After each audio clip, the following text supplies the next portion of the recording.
বিপিন কিছুক্ষণ গুম হইয়া বসিয়া রহিল। কিছুক্ষণ পূর্বের তাহার মনের সে আনন্দ আর নাই। জগৎটা যেন এক মুহূর্তে বিস্বাদ হইয়া গেল। মানি তো এই ধরনের কথা কখনো বলেনি। মেয়ে মানুষ সবাই সমান, যেমন মানি তেমনই মনোরমা। মিছিমিছি মনোরমার প্রতি রাগ করলাম, আমি অবিচার করলাম। মানিও কম রাগী নয়, এখন দেখা যাচ্ছে। স্বরূপ কি আর দু একদিনে প্রকাশ হয়? ক্রমে ক্রমে প্রকাশ হয়। যাক, ওসব কথায় দরকার নেই। আজই এখনই ধোপাখালি কাছারিতে ফিরতে হবে। কত আর রাত হয়েছে? 7টা হয়তো। 2 ঘন্টা জোর হাঁটলে 9টার মধ্যে খুব কাছারি পৌঁছানো যাবে। কমলা লেবু খাওয়ার আর দরকার নেই। কিন্তু একটা মুশকিল হইয়াছে এই, অনাদিবাবু এখনও রানাঘাট হইতে ফিরিলেন না। সঙ্গে যে টাকা আছে তাহা ঈর্ষাল না করিয়া কিভাবে যাওয়া যায়? সে আসিয়া কেন চলিয়া গেল হঠাৎ? না খাইয়া রাত্রিবেলাতেই চলিয়া গেল। এ কথা যদি অনাদিবাবু জিজ্ঞাসা করেন, তখন সে কি জবাব দিবে? তাহার মেয়ের সঙ্গে ঝগড়া করিয়া চলিয়া আসিয়াছে, এ কথা বলিতে পারিবে না। বিপিন ঠিক করিল, আর একটু দেখি অনাদিবাবু আসেন কিনা। দেখে যাওয়াই ভালো। বাড়ির মধ্যে মানির মায়ের কাছে টাকা দেওয়া চলে না। তিনি জিজ্ঞাসা করিবেন এত রাত্রে সে না খাইয়া কেন কাছারি ফিরিবে। চাইতে দিবেন না, পীড়াপিড়ি করিবেন, সব কিছুই বিপদ। মানি কেন কথা বলল? বড্ড হেঁয়ালি ধরনের কথাবার্তা বলে আজকাল। কি গূঢ় অর্থ তার মধ্যে নিহিত আছে জানি না। আছে থাকুক, গূঢ় অর্থ মাথায় থাকুক, সে এখন চলিয়া যাইতে পারিলে বাঁচে। কিন্তু অনেকক্ষণ অপেক্ষা করিয়াও অনাদিবাবু আসিলেন না। রাত 9টা বাজিয়া গেল। পল্লীগ্রামে ইহারই মধ্যে খাওয়া দাওয়া চুকিয়া যায়। এবার শ্যামহরি চাকর আসিয়া বলিল, মা বলে পাঠালেন আপনি একা খেয়ে নেবেন না বাবু এলে খাবেন? বলগে বাবু এলে খাবো এখন একসঙ্গে। কিন্তু রাত 10টা বাজিয়া গেল, তখনও অনাদিবাবুর দেখা নাই। অগত্যা সে বাড়ির মধ্যে একাই খাইতে গেল। মানির মা পরিবেশন করিতেছিলেন, মানি সেখানে নাই। বিপিনের মন ভালো ছিল না। সে অন্যমনস্কভাবে তাড়াতাড়ি খাইতে লাগিল, যেন খাওয়া শেষ করিতে পারিলে বাঁচে। মানির মা বলিলেন, বিপিন, টাকা কড়ি কিছু এনেছ নাকি? আগে হ্যাঁ মাসিমা। মেসোমশাই তো এলেন না রানাঘাট থেকে। আমি কাল খুব ভোরে চলে যাব ধোপাখালি কাছারি। আপনি টাকা নিয়ে রাখুন, খেয়ে উঠে আপনাকে বুঝিয়ে দিচ্ছি। কাল সকালেই কাছারি যাবে কেন? কর্তার সঙ্গে দেখা করে যাবে না? তিনি বলেই গিয়েছিলেন আজ যদি না আসেন কাল নিশ্চয়ই আসবেন সকাল 8টার মধ্যে। আমার থাকা হবে না মাসিমা, আমার কাজ আছে। কাল জামাই আসবেন মানিকে নিতে। এদিকে দেখো বাবা, মেয়ের কি হয়েছে সন্ধ্যের পর থেকে ওপরে শুয়ে আছে, খায়নি দায়নি। ওর আবার কী যে হলো, এদিকে কর্তা নেই বাড়ি, তুমি যাচ্ছ চলে, আমি আতান্তরে পড়ে যাব তাহলে। বিপিন ভাতের গ্রাস হাতে তুলিয়াছিল, মুখে না দিয়া সেই অবস্থাতেই মানির মায়ের মুখের দিকে চাহিয়া কথাটা শুনিতেছিল। কথা শেষ হইতেই বলিল, কি হয়েছে মানির? কি হয়েছে কি জানি বাবা, দুবার ওপরে গেলাম, বালিশে মুখ গুঁজে পড়ে আছে, উঠলও না। বললে আমার শরীর ভালো না, রাত্রিরে খাবো না কিছু। বললুম একটু গরম দুধ খাবি, বললে তাও খাবে না। কি জানি বাবা, কিছুই বুঝলুম না। একালের ধাতের মেয়ে, ওদের কথা আর্ধেক থাকে পেটে আর্ধেক মুখে। কি হয়েছে না হয় বল, তাও বলবে না। বিপিন আহারাদি শেষ করিয়া বাহিরের ঘরে আসিয়া বসিল বটে, কিন্তু নিদ্রা যাইবার এতটুকু ইচ্ছা মনে জাগিল না। মানির মনে নিশ্চয়ই কষ্ট দিয়েছি। মানির অসুখ বিসুখ কিছুই নেই, অথচ বাইরের ঘর থেকে চলে গিয়ে উপরের ঘরে শুয়ে পড়েছে। কেন? কি বলেছিলাম মানিকে? সে চলে গেলে লেবু ভালো লাগবে না। এই কথার মধ্যে প্রেম নিবেদনের গন্ধ পেয়ে কি মানি নিজেকে অপমানিতা মনে করছে? কিন্তু এ ধরনের কথা তো ইতিপূর্বে আরও কয়েকবার মানিকে বলেছি। কই, তাতে তো মানি কখনো চটে যায়নি। এ আসল কারণ নয়, অন্য কোনো ব্যাপার আছে এর মধ্যে। তাছাড়া তাছাড়া মানির অত যত্নে দেওয়া লেবুর রস খেতে চাইনি। রাগের মাথায় অত্যন্ত রূঢ়ভাবে তার সঙ্গে কথা বলেছি। ছি, কি অন্যায় করে বসেছি। মানির মতো আমার শুভাকাঙ্ক্ষিনী এই জগতে কি খুব বেশি আছে? রাত 3টে পর্যন্ত বিপিনের ঘুম হইল না। মানির সঙ্গে যদি এখনই একবার দেখা হতো। সত্যই সে বড় আঘাত দিয়াছে মানির মনে। মানির কাছে ক্ষমা না চেয়ে ধোপাখালি যেতে পারবো না। কে জানে, কে জানে, হয়তো এই মানির সঙ্গে শেষ দেখা। এ চাকরি কবে আছে কবে নেই। আজ আমি অনাদিবাবুর নায়েব, কাল অন্যত্র চলে যেতে হবে। মানি হয়তো এখানে আর কতদিন আসবে না। অনুতাপের কাঁটা চিরদিন আমার মনে ফুটে থাকবে। সকাল হইলে যে কোনো ছুতায় মানির সঙ্গে দেখা করিতেই হইবে।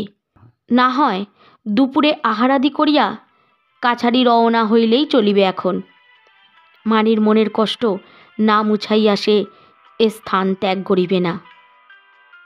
কিন্তু মানুষ ভাবে এক, হয় এক। শেষ রাত্রের দিকে বিপিনের ঘুম আসিয়াছিল। কাহাদের ডাকাডাকি হাঁকাহাঁকিতে তাহার ঘুম ভাঙিয়া গেল। চোখ মুছিতে মুছিতে উঠানের দিকে চাহিয়া দেখিল একখানা গরুর গাড়ি দাঁড়াইয়া আছে। গাড়োয়ান একটা হ্যারিকেন লণ্ঠন উঁচু করিয়া হাঁক ডাক করিতেছে। অনাদিবাবু ছইয়ের ভিতর হইতে নামিতেছেন। শ্যামহরি চাকরও বৈঠকখানায় শোয়। বিপিন তাহাকে জাগাইয়া তুলিল।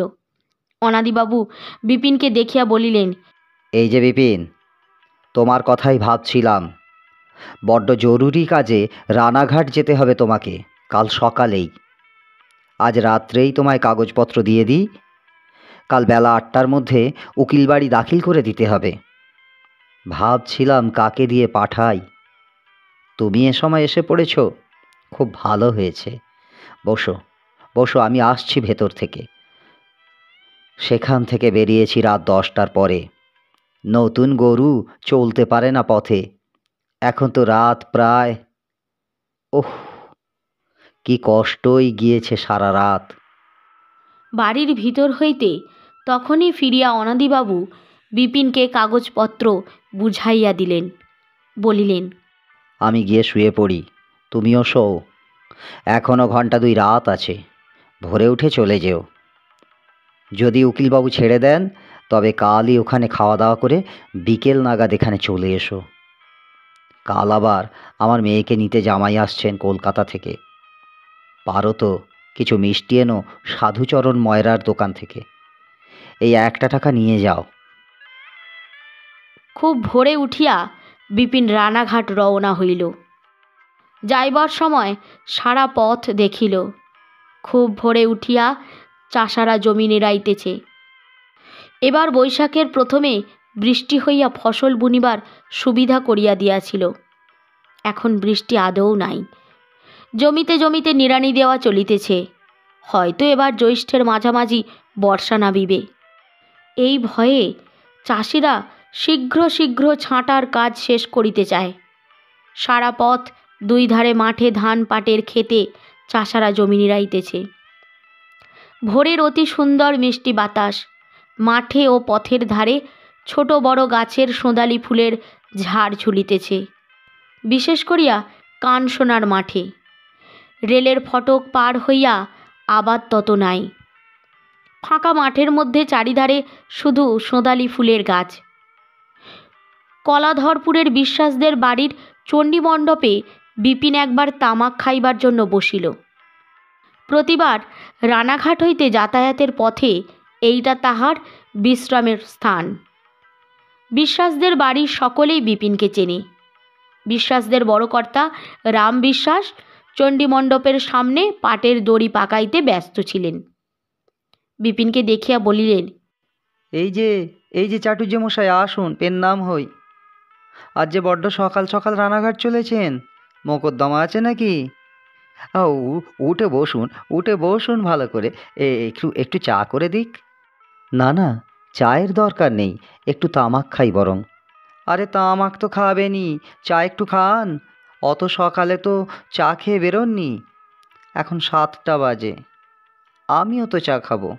বসুন বসুন, 4 ক্রোশ রাস্তায় হেঁটেছেন, এর মধ্যে কষ্ট কম হয়েছে? একটু জিরোন। মানির সঙ্গে কি আজ ফিরে দেখা হবে? আর দেখা হওয়া সম্ভব নয়। দেখা হলেও কথাবার্তা তেমনভাবে হবে না।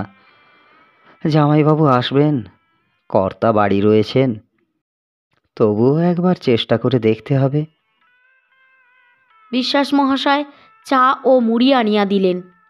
বিপিন খাইতে খাইতে বলিল, এবার পাট কবিঘে বুনলেন বিশ্বাস মশাই? তা ধরুন প্রায় 12-14 বিঘে হবে। বুনলে কি হবে, খরচা পোষায় না। 10 টাকা করে 2টো কিষান, তা বাদে জন্মজুট তো আছেই। পাটের দর তো উঠল না। ওই দেখুন না, 36 সালে পাটের দর ভালো পেয়ে উত্তরের পোতায় বড় ঘরখানা তুলতে গিয়েছিলাম, অর্ধেক গাঁথনি হয়ে পড়ে আছে, আর দর পেলাম না। কি করে হবে? আপনার বড় ছেলে কোথায়? সে ওই বীজপুরের কারখানায় 30 টাকা মাইনে ঢুকেছে, রং মিস্ত্রি। আমি বলি, ও কেন, বাড়িতে এসে ফলাও করে চাষবাস লাগা, মেশে খায়, একটু দুধ ঘি পেটে যায় না, শরীর মাটি। ও মাসে বাড়ি এসেছিল, আমার স্ত্রী 1 বোতল ঘরের গাওয়া ঘি সঙ্গে সঙ্গে পাঠিয়ে দিলে। ওই খাটুনি, দুধ ঘি না খেলে শরীর থাকে? ও কি উঠলেন যে? আচ্ছা, ফিরবার পথে পায়ের ধুলো দিয়ে যাবেন, না হয় এখানেই একটু ফিরবার সময় সপাকে আহার করে যাবেন। না না, আমি সেখানেই খাবো। উকিলের কাজ মিটতে বেলা 11টা বাজবে, তারপর হয়তো একবার কোর্টেও যেতে হবে, স্ট্যাম্প ভেন্ডারের কাছে। ফিরতে তো 3টের কম হবে না। আচ্ছা, আসি। আগে আসুন, পেন নাম হই। রানাঘাট কোর্টে বিপিনের স্বগ্রামের নিবারণ মুখুজ্জের সঙ্গে দেখা। নিবারণ মুখুজ্জে বিপিনকে দূর হইতে দেখিয়া কাছে আসিলেন। বিপিন প্রথমে তাহাকে দেখিতে পায় নাই। কে? বিপিন, কোর্টে কাজে এসেছিলে বুঝি? আগে হ্যাঁ কাকা, আপনি? আমিও এসেছিলাম একবার একটা কাগজের নকল নিতে। আমার আবার একটু ব্রহ্মোত্তর জমি নদিয়া এলাকায় পড়ে কি না, সেই জন্যে রানাঘাটে ছোটোছুটি করতে হয়। হ্যাঁ বাবা, তোমার সঙ্গে একটা জরুরি কথা আছে। দেখা হলো, ভালোই হলো।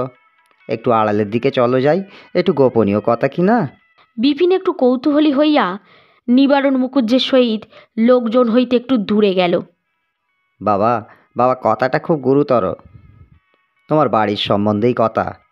তুমি থাকো 12 মাস বিদেশ বিভুঁইয়ে, নিশ্চয়ই তোমার কানে এখনো ওঠেনি। বড্ড গুরুতর কথা, আর বড় দুঃখের কথা। বিপিন আশঙ্কায় উদ্বেগে কাঠ হইয়া গেল। বাড়ির সম্বন্ধে কি গুরুতর আর কি দুঃখের কথা, প্রথমেই তাহার মুখ দিয়া আপনা আপনি বাহির হইয়া গেল। কাকাবাবু বেঁচে আছে তো? তাহার বুকের মধ্যে কেমন ধরাস ধরাস করিতেছে। জজের মুখে ফাঁসির হুকুম শুনিবার ভঙ্গিতে সে আকুল ও শঙ্কিত দৃষ্টিতে নিবারণ মুখুজ্জের মুখের দিকে চাহিয়া রহিল। নিবারণ মুখুজ্জে বলিলেন, না না, সেসব কিছু নয়, ব্যাপারটা একটু অন্যরকম, বলেই ফেলি। এই গিয়ে তোমার বোনকে নিয়ে গাঁয়ে কথা উঠেছে। মানে পাড়ার পটলের সঙ্গে, মানে ও পাড়ার পটলের সঙ্গে সভ্যতাই মেলামেশা করে আসছে তো অনেক দিন থেকে। সম্প্রতি নাকি একদিন সন্ধেবেলা তোমাদের বাড়ির পেছনে বাগানে কাঁঠাল তলায় দুজনকে একসঙ্গে দেখা গিয়েছিল। যে দেখেছিল সেই বলেছে। এই নিয়ে গাঁয়ে খুব কথা চলতেছে। এই সময় তোমার একবার যাওয়া খুব দরকার বলেই মনে করি। বিপিন শুনিয়া অবাক হইয়া গেল। তাহার বোন অসঙ্গত কিছু করিতে পারে ইহা তাহার মাথায় আসে না। তাহাকে বিপিন অত্যন্ত ছেলেমানুষ বলিয়া জানে। আচ্ছা, যদি পটলের সঙ্গে কথাই বলে থাকে তাতে দোষ বা কি আছে? পরক্ষণেই তাহার মনে হইল, না, বাড়ি যাওয়াটা খুব দরকার বটে এই সময়। পলাশপুরে এমন কোনো জরুরি দরকার নেই যে আজ না ফিরলে চলবে না। বরং একবার বাড়ি ঘুরে আসা যাক। বৈকালের দিকেই বিপিন গ্রামে পৌঁছিল। বাড়ি ঢুকিতেই প্রথমে মনোরমার সঙ্গে দেখা। স্বামীকে হঠাৎ এভাবে আসিতে দেখিয়া সে যেন একটু অবাক হইয়া গেল। বলিল, কখন এলে গো? কোন গাড়িতে? চিঠি তো দাওনি। ভালো আছো তো? বিপিন পুটুলিটা স্ত্রীর হাতে দিয়া বলিল, ধরো এটা, মার জন্য বাতাসা আছে, ভেঙে না যায় দেখো।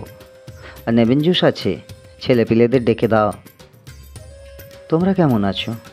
বলাই কোথায়? বলাই গিয়েছে মাছ ধরতে। কেমন আছে সে? কেমন আছে বলাই?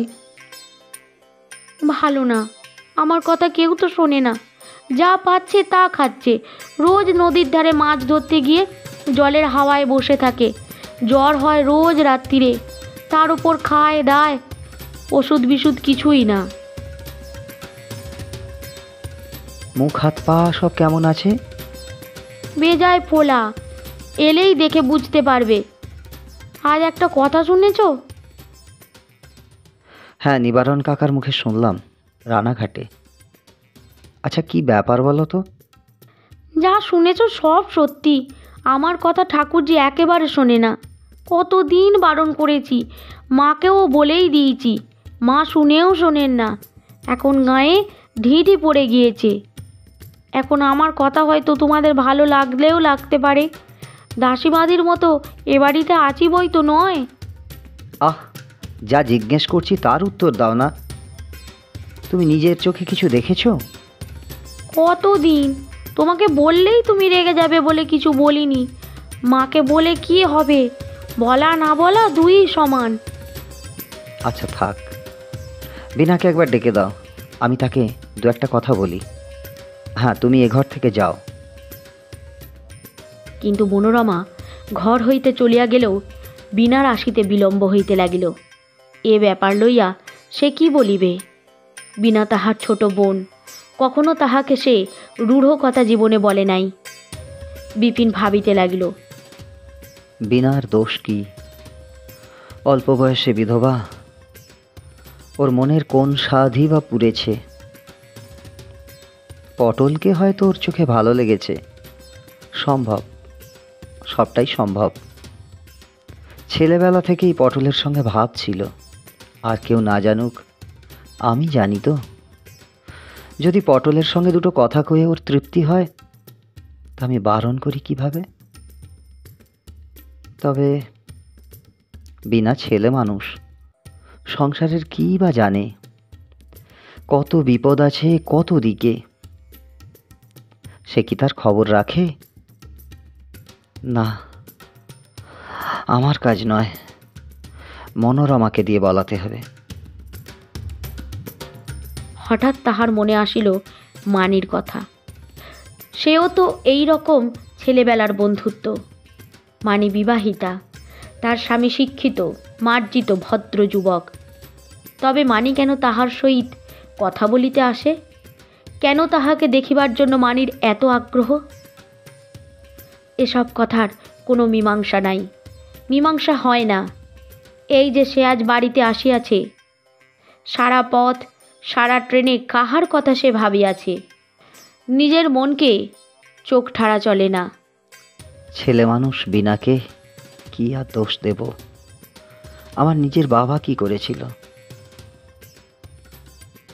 আমি নিজে কি করছি? যাক ওসব কথা, মনোরমাকে দিয়ে বিনাকে বলাতেই হবে। গ্রামে কোনো কুৎসা রটে বিনার নামে, তা কখনো হতে দেওয়া যাবে না।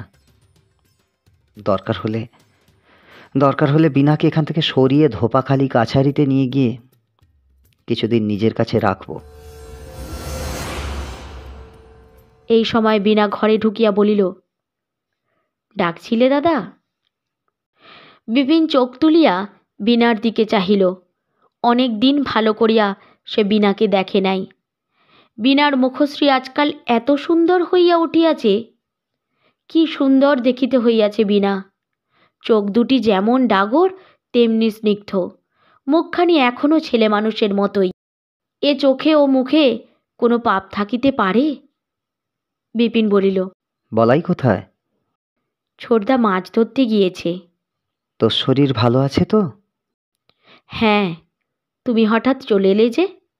এমনি রানাঘাটে এসেছিলাম কাজে, ভাবলুম একবার বাড়ি ঘুরে যাই। হ্যাঁ, মা কোথায় রে? মা বড়ির ডাল ধুতে গিয়েছেন পুকুরের ঘাটে। ডেকে আনবো?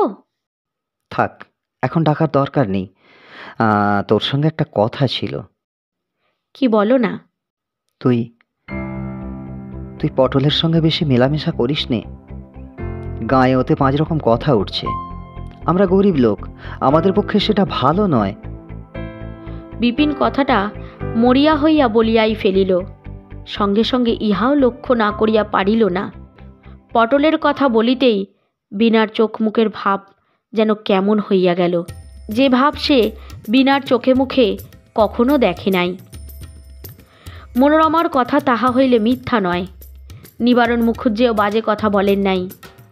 পূর্বে হইলে হয়তো বিপিন বিনার এ পরিবর্তন লক্ষ্য করিত না, কিন্তু গত কয়েক মাসের ব্যক্তিগত অভিজ্ঞতার ফলে বিপিন এসব লক্ষণ বুঝিতে পারে এখন।